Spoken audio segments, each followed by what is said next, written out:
আমাদের যখন Iran Israel যুদ্ধ হলো, সেই তেলের সমস্যা, ও কারণেই দেখি পেট্রোল পাম্পে গাড়ির লাইন। আমরা এত বড় সাইকেল পত্রিকা জানি না। মাননীয় প্রধানমন্ত্রী তারেক রহমানের কারিজমাটিক নেতৃত্বের মাধ্যমে উনি যখন সংসদে সরকারি দল থেকে 5 জন, বিরোধী দল থেকে 5 জন করে সদস্য দিলেন, 2 দিন পরে অটোমেটিকলি ওই পেট্রোল পাম্প থেকে সেই মোটরসাইকেলের লাইন, গাড়ি লাইন উধাও হয়ে গেল। তাহলে বুঝতে হবে কারা এই ষড়যন্ত্রের সঙ্গে লিপ্ত। যখন ওই সাতক্ষীরার এক এমপি, জামাতের এমপি নজরুল ইসলামের অপকর্ম মিডিয়ায় ছয়লা হয়ে গেল, সারা দেশের মানুষ বুঝতে পারছিল, সেইটাকে অন্য খাতে প্রবাহিত করার জন্য আমরা কি দেখতে পেলাম? হঠাৎ করে রাতের আধারে কি আসলো?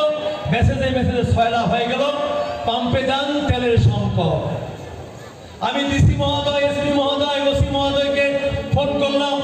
আমি আমাদের খনিজ জ্বালানি মন্ত্রীর সঙ্গে কথা বললাম, প্রতিমন্ত্রীর কথা বললাম। তারা বললো যে আমাদের এত পর্যাপ্ত মজুদ আছে, সেখানে তেলের সংকট হওয়ার কোনো কারণ নাই। এইখানেই ষড়যন্ত্র। তাদের একটি অপকর্মকে ভিন্ন খাতে প্রবাহিত করার জন্যই তারা আবার নতুন করে ষড়যন্ত্রে লিপ্ত হয়েছিল।